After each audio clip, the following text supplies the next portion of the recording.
Hello and welcome to the CRM Zen Show where we talk about all things Zoho. This is episode 266.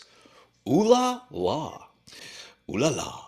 Recorded on Wednesday, November 23rd, 2022 from Zenatta Consulting. I'm Brett Martin. And I'm Tyler Colt. And before we get on to the show, we just want to do a quick reminder that this show is produced by Podcaster Zen. Are you looking into starting a podcast? Or maybe just need some help putting it all together so you could focus on your voice telling your story? Introducing Podcaster Zen. From audio podcasts to video to live streaming a show, we do it all. Head over to podcasterzen.com for more info on how we can help you share your message with the world.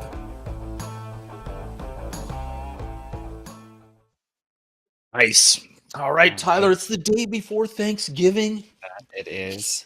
We have kind of a food-themed episode here today with a couple of our stories and items. Hopefully people will enjoy that. Yeah. I think we're ready for everyone. So you're heading over to your parents, I heard. Yes. Actually, they're coming here. They are coming here. Wow. For some reason, I volunteered to cook this year. I don't know what came over me. So I've got a way too big of a turkey defrosting right now, and we will hope for the best. Nice. We've got the same thing. Got everybody coming over to the house. So I'm as soon as this show ends, I'm going into food prep mode. Tina is already down in the kitchen going crazy. You know, it's nice because you don't have to travel, especially, you don't have to drive anywhere and deal with that. But then it's the 20 hours of cooking for the 1 hour of eating, So anyway, here we go. All right, Tyler, let's get right on into this Thanksgiving show, and we'll start with our event. If you are not aware, head over to zenatta.com/events, and we keep track of everything going on in the world of Zoho. The CRM Zen Show, which is normally every Friday at 10 a.m., but for holidays, we'll make exceptions to that rule, this being one of them. What are we recording this at? 2 o'clock Pacific time on a Wednesday, but usually you can find us every Friday at 10 a.m. We'll do the show live, and it will drop on Monday on your audio podcast. And what else we got going on? Zoholics is going on in Colombia, in Sydney, Australia, in Auckland, New Zealand. Zoho is putting on an automate your data pipeline and time to insights with modern BI platforms. I imagine that's an analytics thing they're going to be doing. Zoho People's got some user meetups, and there's all kinds of stuff. But the big one, the big event that's coming up in December is the 3rd annual Zenmys. Looking forward to that, Tyler. Yeah, so Zenmys, for those who don't know, is our special edition show every single year where we actually send surveys out to clients and listeners and viewers of the show to vote on their favorite Zoho Zoho apps in a variety of different categories. I think, are we doing categories this year, Brett, or is it kind of like a best of for the full list? I don't remember. We're doing some best of stuff this year, right? We're kind of mixing it up, and we do third-party plugins and things like that as well. So that's pretty good. The other part about that show is it's also our year-end review where we look back at everything that happened in the world of Zoho in 2022. So you will not want to miss that. And then the very next day, I'm going to Florida. So yeah, get that show, and off on a plane I go for Florida for New Year's. So good times. Good times. All right. And with that, let's get right on into the news.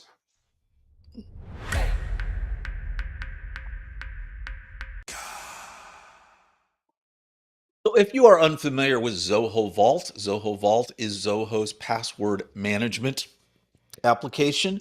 It has got browser extensions for every browser that is out there. It underwent an overhaul, I want to say last year, complete overhaul.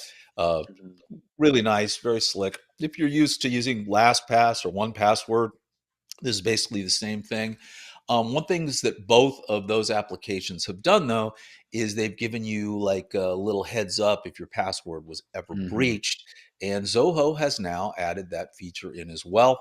They've teamed up with I Have Been Pawned, IHIBP, which basically is out there looking for anytime there's a breach, passwords have been released. Is it pawned or pwned? Which one is Pwned? Pwned. Okay. I have been pwned. Anyway, and what does that mean? Is that an acronym we can't say on public television here? I think it's like owned but it's just a, I don't know, like an old school term for being You got hacked you got or, you got like pwned. cheated. Okay. Yeah. All right. Good. Good. So that's lit. That's what that is. Lit. Lit. Very nice. That's what I'm Anyway, thankful for this year. anytime there's been a data breach, this service aggregates it. If your password's part of that data breach, they let you know, and they say you should probably change your password. So, kind of a nice service. Well, it's kind of built Yeah, right in now. absolutely. Good one to keep in mind too. I think it's becoming more normal for password managers to do this, right? So just to keep like feature equal with everybody else, I think it's a good habit.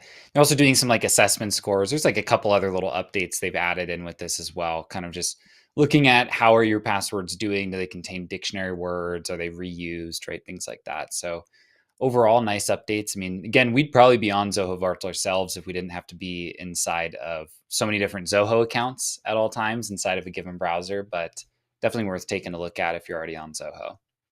Great application.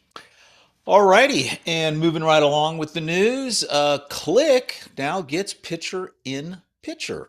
So if you are unfamiliar with what picture in picture is, it's basically the same thing as you'd see on your TV, where you can have one picture down in the corner while you're looking at your main one. So Cliq has now added that in, which is kind of nice, and giving you the basic PIP mode. So while you are actually in a Cliq, you can do other things and still look at the people you are talking to. We've had this Yeah, for it's a pretty little similar while. to what you see too with like Zoom, when you do a screen share and it throws in the little like face cams that hover and float and you can kind of move them wherever. So kind of a similar tool here with Cliq. Definitely Yeah. nice to have. Yeah, and this is a cool little article rolling it out. Someone did a little research and talks about how in 1976, during the Summer Olympics, using a Quantel digital frame store device was the first PIP ever. And then Wow, look at that. 1983, PIPs. It's one of those things, PIP on TV, when it first came out, it was a big deal. I don't think I've ever used it since like the first couple weeks it came out. It just doesn't really do much for me. All right. So Cliq gets PIP. That's almost the biggest news story of the week since what you and Josh, by the way, shout out to Josh. Great job on the show last week. But you guys did the show on Friday. We're doing this now on Wednesday afternoon. So kind of a Not too much news. Yeah. short news week. So I'm just going to vamp here and talk about things like this, and we'll see how that goes. So that's Yeah. PIP. All right. And then moving on with the news.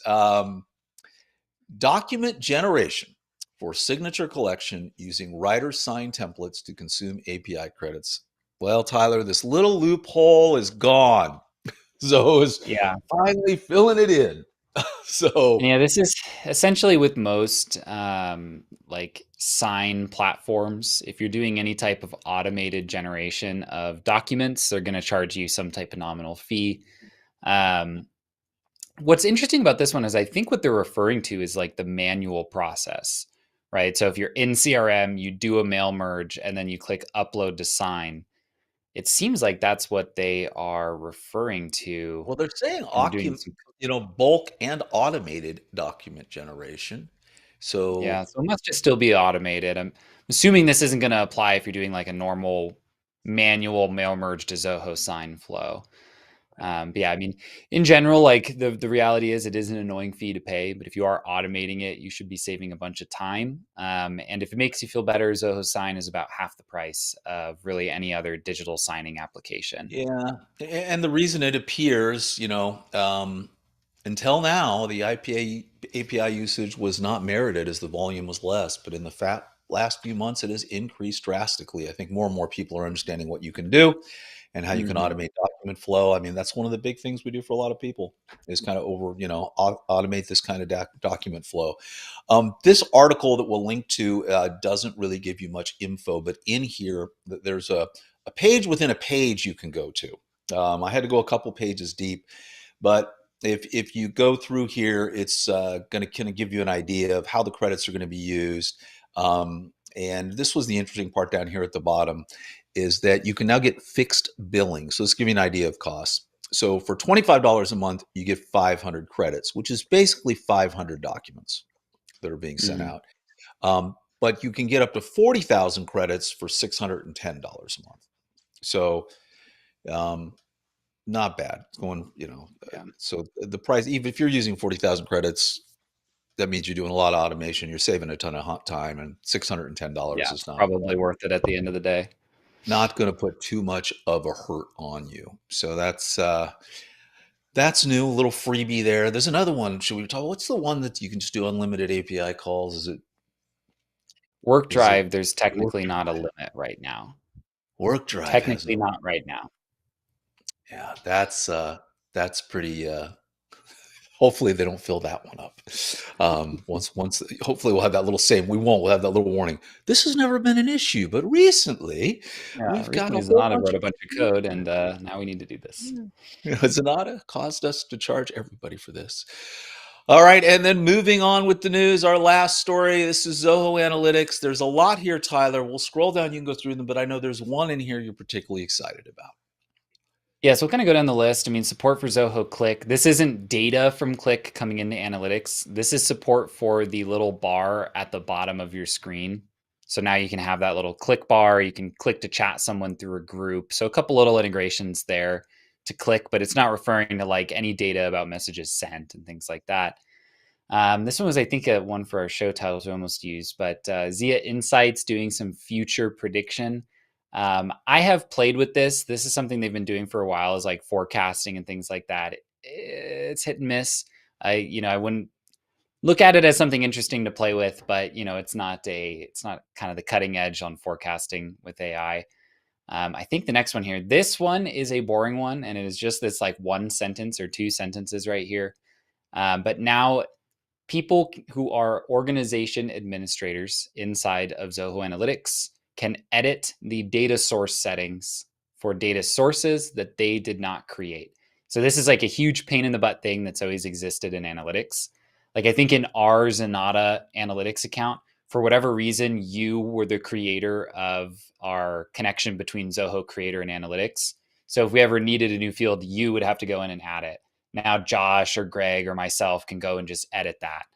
Same with CRM, like that's under my account, and now Josh could just add a field without having to go through me. So So you guys really, don't need really to nice. bother me anymore. Yeah, we You don't need to bother you anymore to change our creator analytics settings. That's just great. There are minor things nice like that. There's things like this in several Zoho applications. I hope the rest of the product teams take note of this and Yeah, fix that. it's really So, nice. yeah. A couple other things here inside of some existing connections. They've added some new data sources. So now inside of Zoho Recruit, you can pull in the application module. You can pull in custom modules from Zoho Finance apps. And it looks like a bunch of other recurring things from QuickBooks Online. So recurring bills, invoices, estimates, journals. And then lastly here, looks like they are supporting a little bit more data analytics around baselines from Zoho projects, so new modules there, and some enhancements for the mobile app in terms of white labeling. Fantastic. A good job by the analytics team who continues to improve. So, excellent. And with that, we're going to wrap it up with the title of our show, but not much to show here. But Zoho has released a new security focused browser based on Chromium is what it's based on. If you're familiar with Brave, I played around with this. It's very Brave like. It does do a very nice job of pulling in all of your bookmarks and all of your extensions from Chrome if you're using Chrome. It's nice. It's early days. Some other people I've talked to have played around with it says it's a little buggy, but you might want to, so maybe don't make this your default browser. But Zoho's getting into the browser business with a security-focused browser. Never a bad thing. I will say the ad blocking on it is just great. I love browsers that block natively because then you don't get the pop-up. Like if you're using an ad blocker, you get that pop-up that says, please turn off your ad blocker if you want to read this. But browsers that do it natively, they avoid all that. They just, they're just presenting you a crisp, clean page. Did a really nice job. I went to CNN, which is just, 500 ads per page, and it stripped it down and it was beautiful. So I have high hopes for this. Now for Mac OS, they have an Intel version as well as the M1, M2 version. I'm on an M1 Mac. It supported it perfectly well. So it's another new browser in town, Tyler. Yeah, why not? Right. I mean, what it'll be interesting to see is like right now I was talking to Josh on our team and he's played around a little and He told me there's not really too much like native Zoho tie-in, right, to it. It's pretty much a Chromium browser right now. What would be interesting to see over time is like, can they use controlling the browser as a platform to improve how Zoho works in that browser? That would be kind of interesting to see, and that's where they might be trying to go with this. Some built-in plugins or things like that that really add value. Fantastic. All right, Tyler, and with that, let's get on to the implementation of the week.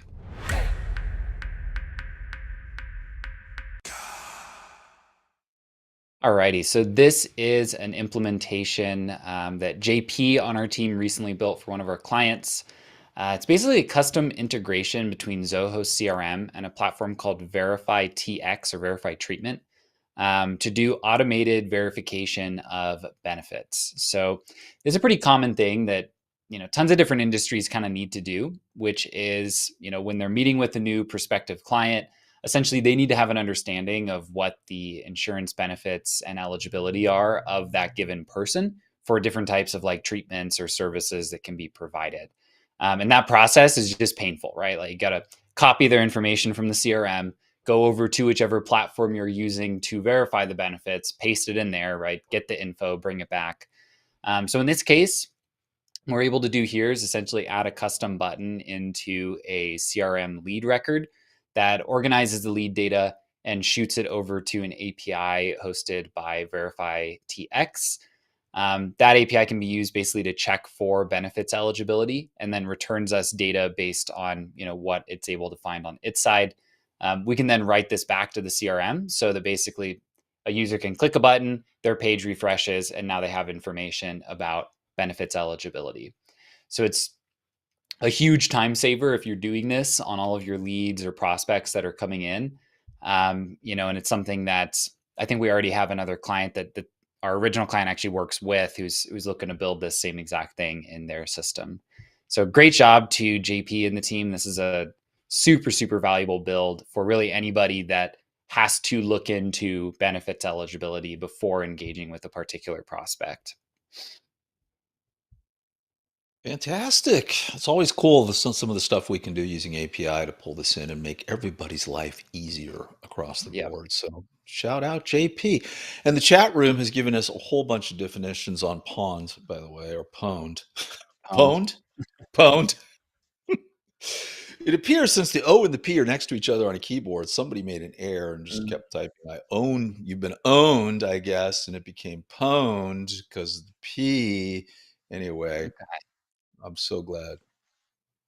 Lit. Let's move on to the code share of the week.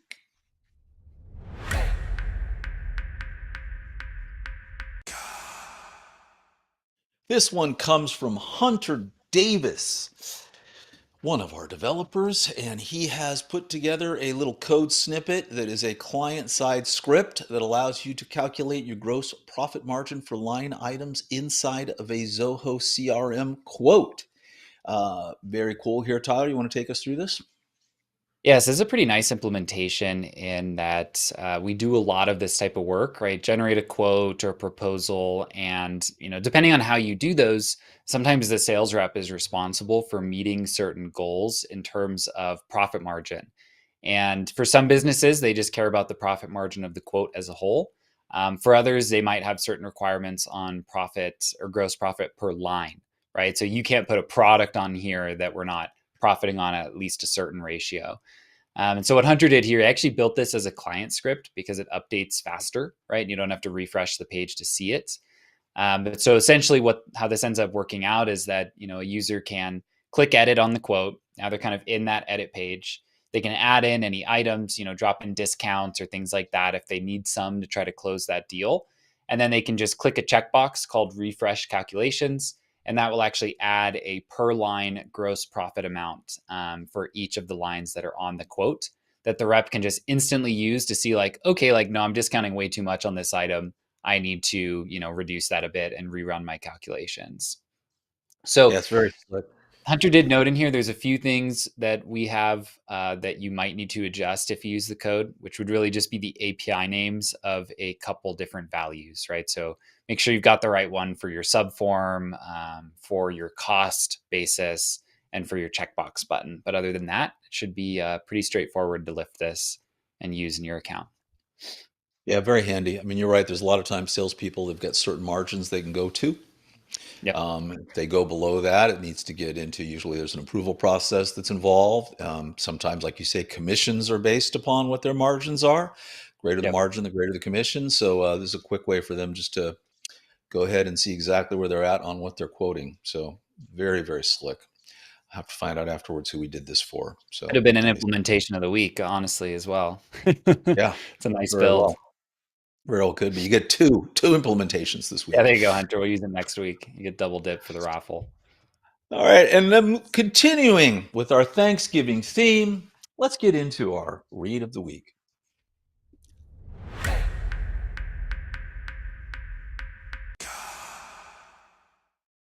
What has to be the craziest read we've ever had on the CRM Zen Show, coming up on 5 years.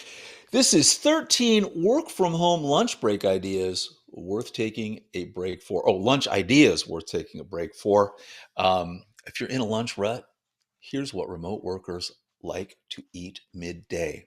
Was this a Good read. poll? Did they do a poll? No, it looks like it actually mostly was based on a Twitter thread, which is Oh, it's good to know that even Zapier will put out a blog like this every now and then too, because their blog is really good. This kind of obviously just a silly read, right? In terms of what are people eating at lunch or for lunch at home. We thought it would be kind of a funny include as we do tap into the Zapier blog so often. I'm mostly a yes. creature of habit. I have very little variability in my lunch. Well, number one is leftovers, which these people are different from me because I always have the best of intention. We cook the dinner, I put the leftover in a container, the leftover goes into the refrigerator, and at the end of the week, I throw out all the leftovers and I clean the dishes from the leftover containers for actually no apparent reason. But if you are, if you like leftovers, there you go. Sandwiches, who would have thought? Whip yourself up a sandwich, some toast. It's breaking news. It is This is breaking big news. stuff. Is stir fry. That's a lot of work for lunch, dude. Man, break yourself out a walk. I don't know. Salads. Okay, potentially. Quick noodles. I can see that. Throw yourself a little ramen. Now, here I must say, I have had a bowl of cereal for lunch on many, many an occasion. I've even Seinfelded up and had cereal for dinner back in my Oh, look at bachelor that. days. So I can go with that. Smoothies. Can never go wrong with that. Little snack plate. Sure, that's number 8. Number 9, delivery. I bet you that's number 1. People just didn't want to talk about it. I think Yeah, there's a everyone they lie about how they're getting their lunch made. lot of Uber Eats and DoorDash in here, that's for sure. Oh, eating out. That is a shocking idea. Can you imagine just going out for lunch? That's crazy. Meal kits or prep services. Frozen meals. Wow. There you go. So, guys, it was a slow news week. All right. So, I'm literally going to go through this entire article and see what we could do here. Home cooked meals. Anyway, this goes on and on and on. And remember, balance is important as a remote employee. Everybody remember that. So, there it is.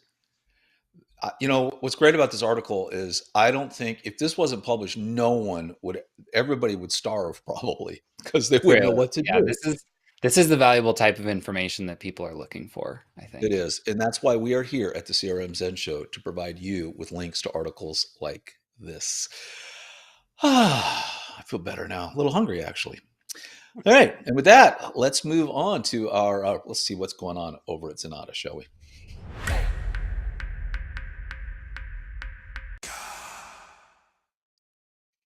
Don't be a turkey. Switch to Zoho One. So this is a refresh of an article we did last year at this time and talking about all of the benefits of switching over to Zoho One, the cost benefits. There are just numerous benefits across the board on this. Oftentimes you're meeting with a client. I'm shocked, especially older Zoho clients who've been around for, they've been with Zoho for 8 years, 9 years. And, we talk to them and we say, are you on Zoho One? And they say no. And they have the enterprise edition of Zoho CRM. And they're paying $50 a month for the enterprise edition of Zoho CRM. And they can get that exact same edition of CRM over in Zoho One for $45 a month, plus the other 40 apps that are in Zoho One. and they had no idea that the thing even existed. Now, when a company has all their employees on the plan, it makes a heck of a lot of sense. When they, Mhm. if it's selective, we kind of have to run the cost benefit analysis. I'm talking to someone this week, 6 people on CRM, 6 people on desk. They're going to put Mhm. They've got 20 employees total. They're going to put about 14 of those, including some of the others, on projects.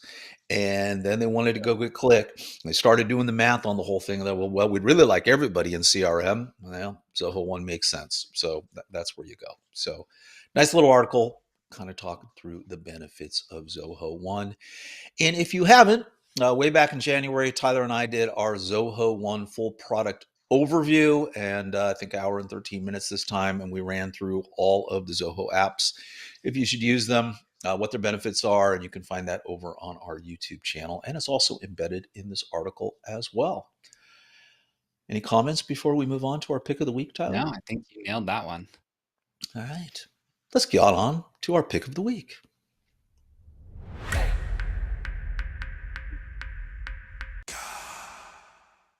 In keeping with the Thanksgiving theme, MyFitnessPal literally picked 15 minutes before the show started. We didn't have an app, and someone said, let's do something about healthy. I actually can talk to this app.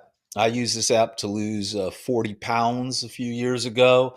It is a great application. They have a desktop version of it, a web-based version of this. They've got mobile applications. They've got iPad applications. It just supports iOS and Android. If you're watching us on YouTube, I'm kind of showing the Apple app page here, and the very, very first image they're showing, this is kind of the main thing. So you set in your calories, and then every time you eat something, you track it. And it's not hard because it has virtually every single dish you would ever imagine. You can scan barcodes. It tells you what the calorie count is per serving. You put all of that information in. It goes really, really quick. Once you start using it, you get used to it. And it tells you how many calories you have left at the end of the day. And when you put this in, you're going to put your goal in. I weigh X. I want to weigh Y. I want to get it done in 6 months. So you're being reasonable. And it will tell you how many calories you need to eat a day, the most you can eat a day, during that period of time to get you to that weight. And like magic, like the science that it actually works. And if you stick to your calories, that's what you end up with. You can also throw exercise in. So if you set yourself on this diet, but you want to have an exercise plan and you want to include those calories in, you can add those calories in as well. So that'll extend what you get. And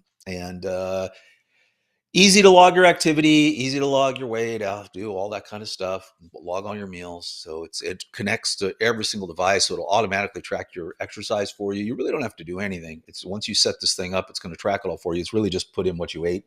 Yeah. And then you can weigh yourself and it'll track your weight as well. But great little app. So if after a turkey day, you're saying, you know what, we're heading into New Year's, it's time for me to make a New Year's resolution. I need to make a change. MyFitnessPal. There you go. Anything, Tyler?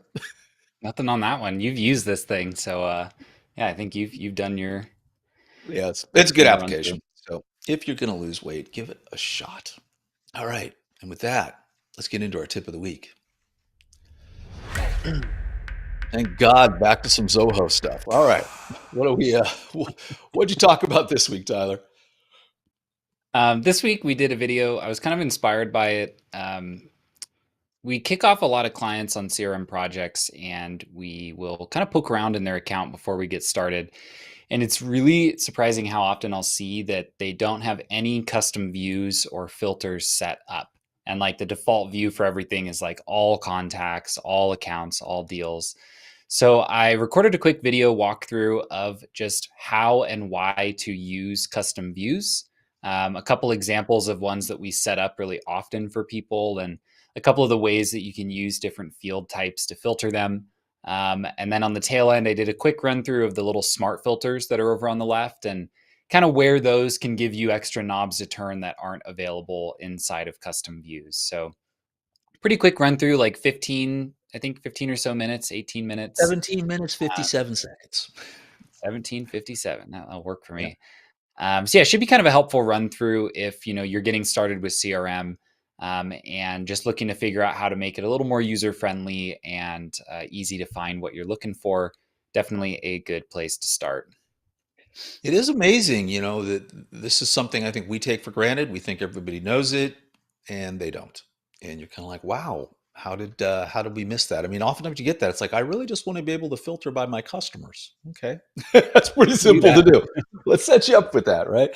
Yeah. But there are a lot of things you can do here. Once you get into this, you can kind of go crazy with it. I think a lot of people.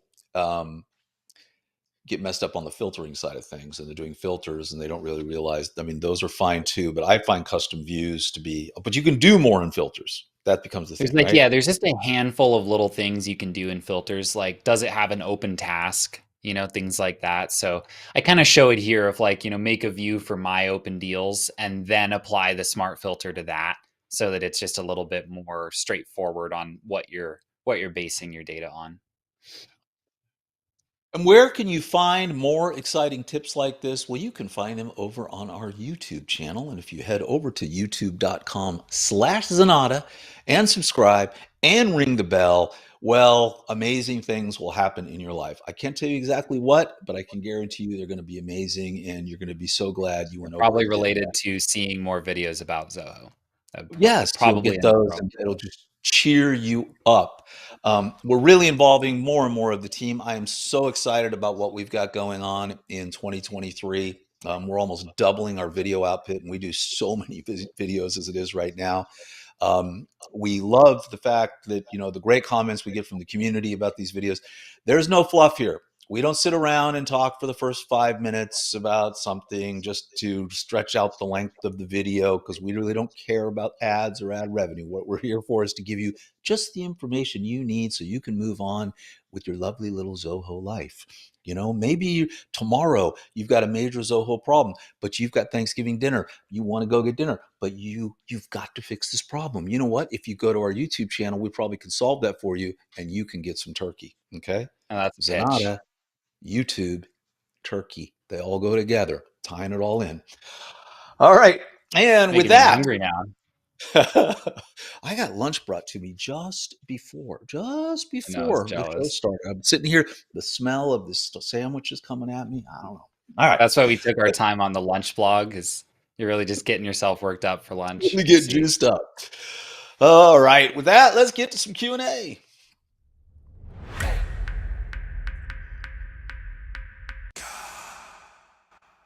All right, Tyler, our first question comes from Christine Marchand, and she, after watching the Zoho Inventory Full Product Tutorial 2021, asked, hey, can you use the inventory module as a point of sale with a cash drawer, receipt printer, and credit card swiper, or is this only via online invoicing? You cannot. Um, I think what you're referring to in the online invoicing is probably one of the implementations of the week we did a few weeks ago, where we did kind of a hack between Zoho Books and a Stripe Yeah, credit card you reader. can kind of do the credit card swipe part, with that implementation, depending on your workflow, but it's not a replacement for like Square POS, where it manages the cash and the receipts and plugs into the printer and all of that. So yeah, not quite. They've kind of been on and off working on a POS at Zoho for a while. I'm assuming we're allowed to say that, but not really a particular date that's going to come out or be available. I think they piloted it in India not too long ago. We're doing some Yeah. beta testing or something, so it's on the roadmap, but yeah, not quite yet. Well, we've talked about it a lot. Zoho has an icon for it, their POS system. We had a client, this is interesting as it ties into this. We had a client who got a little pop up on their page that asked them to join basically Zoho's beta credit card processing. So, in other words, they're kind of going after Stripe here. It was like Mhm. 2.6% plus 30 cents a transaction. Stripe is 2.9%, but it did have a little caveat: American Express charges excluded. So you'd want to look at what those are. But that tells me they're positioning themselves, right? Because if you're going Yeah. to kind of go into that, you want to have all of those things in place. So um, not yet, Christine, but hopefully someday soon. All right, and Mr. Wang, after watching setting up an approval process inside Zoho CRM 2022, asks, does the approval process pertain to Blueprint as well, or is this strictly CRM? Tyler, we were talking earlier, it's strictly CRM, but you can do some things in Blueprints. Yeah, so approval processes do operate separately from blueprints. If you have a big blueprinted process that you want an approval to be a part of, you can kind of make that work with certain transitions, kind of like changing owner or setting up certain requirements. But yeah, approval processes are managed separately from blueprints by default. All righty. And then Yasser, after watching the Creating Zoho courses in Zoho Learn 2022, or creating courses in Zoho Learn 2022, hey, can I use this system for people outside the organization to subscribe by paying a monthly fee and learn from it? Yasser, you can't. Zoho has two LMS systems. They've got Zoho Learn, that's for internal people. And then they have Trainer Central, which is for external audiences. What did that used to be called? Showtime? Showtime. Showtime. And that used to be part of Zoho One. They broke it out. They kind of redid it entirely. It's now Trainer Central. It lives as its own separate application, and you can purchase that from Zoho, and it will that you can charge for your courses. Alrighty, and then Ahmed, after watching the Zoho Project's full product tutorial 2022, says adding the feature of linking the tasks to the next task and then add a print feature for jobs on Zoho projects. Can I do that? Well, I'll parse this out. I think that's your first part. So when you finish a Yeah, task, the task next task dependencies. up. I think your audio clipped for a second there, but yeah, the first part would be task dependencies. I don't think there's an easy way to print anything from projects to PDF though, anything like that. Yeah. But yeah, you can definitely set up tasks, task linking via dependencies. Alrighty, and that's it. That is it for our That is it. pre-Thanksgiving shebang. Well, Tyler, I wish you and yours a happy Thanksgiving, and everybody in the CRM Zen audience. I hope you all have a happy Thanksgiving, and everybody be safe out there. All All right. right. And Yeah. with that, Fat and happy. That's the fat plan. and happy. I know. So, if you want to get a hold of Tyler and I, what you need to do is you need to head over to Zenatta.com and click on that book a meeting button. And next thing you know, you'll be staring at one of our beautiful, shiny faces, and we'll help you with whatever problems you may have. And if you have a question for us or if you want to participate in our community, head over to club.zenatta.com. That's where it all lives. It's a community. Go there. And as always, How we about would you? love if you would follow us on your favorite social media platform and subscribe to us here on YouTube, as well as your choice of podcast app. We will see you next Friday. I think I completely lost my mind this show. I don't know. That was unhinged. That was true. That was some old school unhinged on that one. Old school unhinged. Well, you know what? It's fine though. I can get 4 days to rest my brain. I'll come back slightly less unhinged. All right, everybody. Have a great weekend. Happy Turkey Day, everybody.